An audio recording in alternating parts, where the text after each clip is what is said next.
नमस्कार दोस्तों, मैं आपका स्वागत करता हूं इस वीडियो में, जिसमें हम बात करेंगे करंट अफेयर्स के बारे में।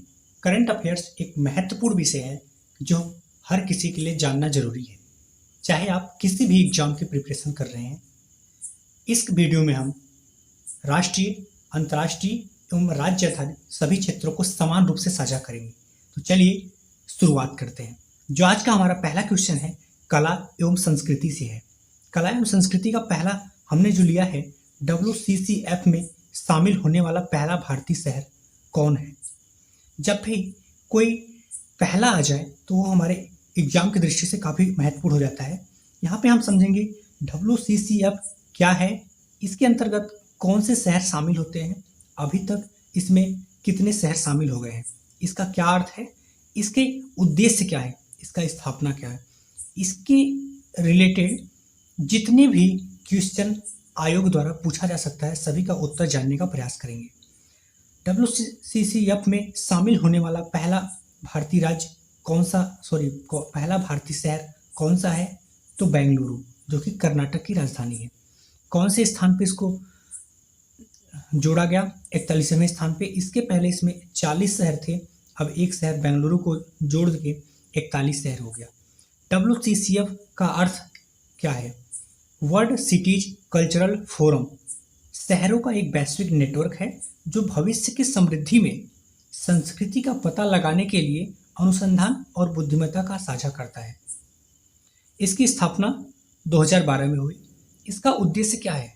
यह सरकारों, अंतर्राष्ट्रीय संगठनों और व्यवसायों के साथ काम करता है ताकि संस्कृति को शहरी विकास के लिए प्राथमिकता बनाई जा सके। चलते हैं अपने नेक्स्ट टॉपिक की। नेक्स्ट टॉपिक हमारा है दिवस से रिलेटेड, जो कि काफ़ी इंपॉर्टेंट टॉपिक है। दिवस से है, विश्व हेपेटाइटिस दिवस 2023 कब मनाया गया, इसका थीम क्या है, और हेपेटाइटिस के जनक कौन है, और कब हेपेटाइटिस बी को खोजा गया, ये सभी हम आयामों पर चर्चा करेंगे। विश्व हेपेटाइटिस दिवस कब मनाया गया? 28 जुलाई को। थीम क्या है? One life one liver. ये थीम काफ़ी इंपॉर्टेंट हो जाता है, वन लाइफ वन लीवर। एक चीज़ और ध्यान रखने वाली बात है, अब 28 जुलाई को मनाया जाता है, पहले ये 19 मई को मनाया जाता था। विश्व हेपेटाइटिस दिवस, हेपेटाइटिस बी के जनक कौन है? तो सैमुअल ब्लमबर्ग। सैमुअल ब्लमबर्ग ने 1967 में, कब? 1967 में हेपेटाइटिस बी वायरस को खोज की, और इसी के लिए, इसी की उपलब्धि के रूप में नोबेल पुरस्कार से इनको सम्मानित किया गया। ठीक है, 28 जुलाई को विश्व हेपेटाइटिस दिवस मनाया जाता है। 28 जुलाई को और क्या मनाया जाता है? 28 जुलाई को ही विश्व प्राकृतिक संरक्षण दिवस भी मनाया जाता है। विश्व प्राकृतिक संरक्षण दिवस भी मनाया जाता है। इसका थीम क्या है? Forest and livelihoods sustaining people and planet. चलते हैं अपने नेक्स्ट टॉपिक पे। नेक्स्ट टॉपिक हमारा है, जो कि काफ़ी इंपॉर्टेंट टॉपिक है। ठीक है, नेक्स्ट टॉपिक हमने लिया है संवैधानिक प्रावधान से। अभी हाल ही में पीएम मोदी द्वारा किस देश को 13वां संविधान संशोधन लागू करने का आग्रह किया गया? जब भी प्रधानमंत्री से संबंधित कोई कार्य किया जाए तो हमारे एग्जाम से काफ़ी इम्पोर्टेंट है। तो यहाँ पे हम ये समझेंगे 13वां संविधान संशोधन क्या है, यह किस देश से बात है, 13वां संविधान संशोधन करने के क्या कारण थे, और अभी इसको आग्रह क्यों किया जा रहा है, इससे क्या लाभ होंगे।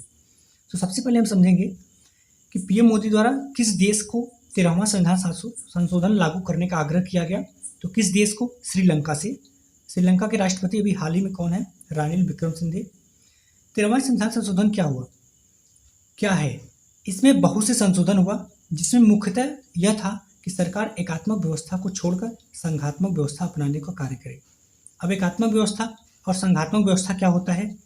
तो एकात्मक व्यवस्था और संघात्मक व्यवस्था हमें पॉलिटी में चर्चा करेंगे विस्तार से। एकात्मक व्यवस्था जहाँ पे शक्ति का केंद्र होता है, और संघात्मक व्यवस्था में जहाँ राज्य और केंद्र की शक्ति का बंटवारा किया गया रहता है।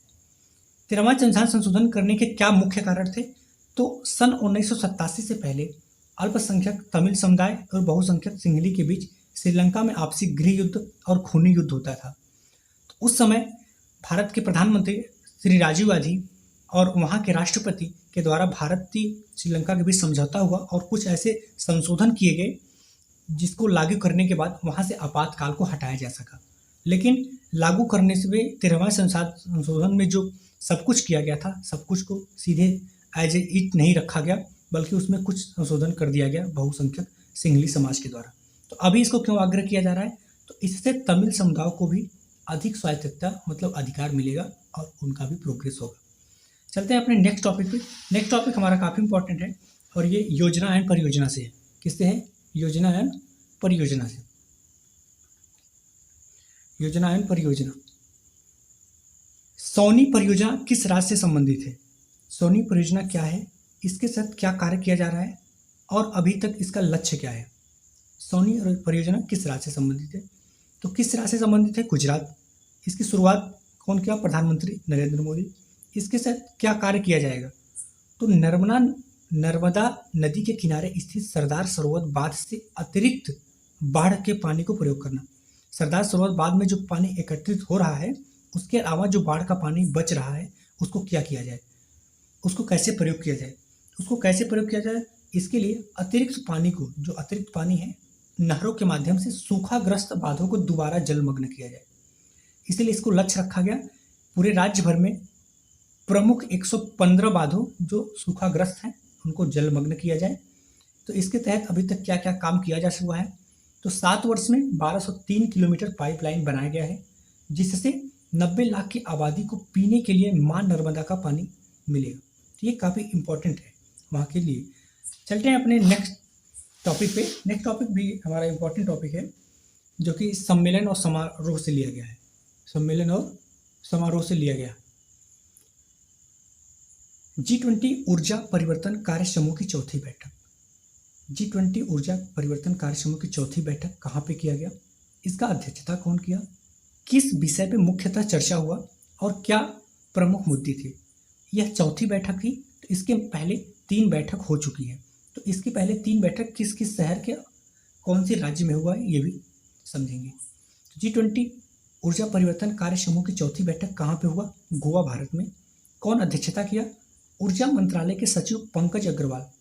इसके क्या मुख्य विषय रहे? तो इस आयोजन का मुख्य विषय सभी देशों को एक साथ स्वच्छ ऊर्जा को आगे बढ़ाना है। किस प्रमुख मुद्दों पर चर्चा हुआ?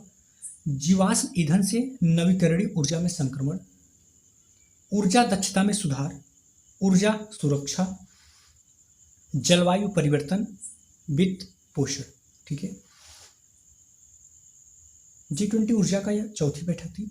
इसके पहले जो प्रथम बैठक बेंगलुरु कर्नाटक में हुआ, द्वितीय बैठक गांधीनगर गुजरात में हुआ, तृतीय बैठक मुंबई महाराष्ट्र में हुआ। चलते हैं अपने नेक्स्ट टॉपिक भी। नेक्स्ट टॉपिक भी हमारा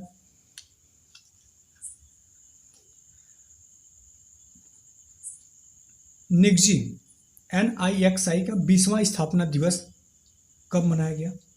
20वां स्थापना दिवस है 19 जून 2023 को मनाया गया। 20 साल हो गया, 2023 चल रहा है, इसका मतलब 2003, 20 साल पहले इसकी स्थापना हुआ होगा। 19 जून 2023 को स्थापना दिवस 20वां मनाया गया। स्थापना 2003। निग्जी का अर्थ क्या है? National internet action of India. National internet, ये 2 शब्द पे आप गौर कीजिएगा तो आपको इसका अर्थ समझ में आएगा, इसका उद्देश्य समझ में आएगा। इंटरनेट से संबंधित है। इसका उद्देश्य क्या है? भारत में इंटरनेट की पहुंच और अपनाने में वृद्धि करना, मतलब और भी ग्रामीण इलाकों में अभी जो नेटवर्क के क्षेत्र में नहीं आते, इंटरनेट के क्षेत्र में नहीं आते, वहां तक बढ़ावा देना। निग्जी किसके अंतर्गत काम करता है? यह भारत के इलेक्ट्रॉनिक्स एंड सूचना प्रौद्योगिकी मंत्रालय के अंतर्गत कार्य करता है। चलते हैं अपने नेक्स्ट टॉपिक पे।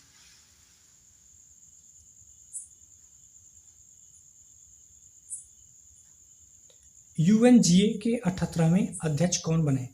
यूनाइटेड नेशन जनरल असेंबली के 78 नंबर पे स्पीकर किसको बनाया गया? किसको बनाया गया? Dennis Francisco. किसको बनाया गया? Dennis Francisco. किसका स्थान लेंगे? मतलब इसके पहले कौन था? सिसाबा कोरोसी थी। सिसाबा कोरोसी थे। ये डेनिस फ्रांसिस किस देश से हैं?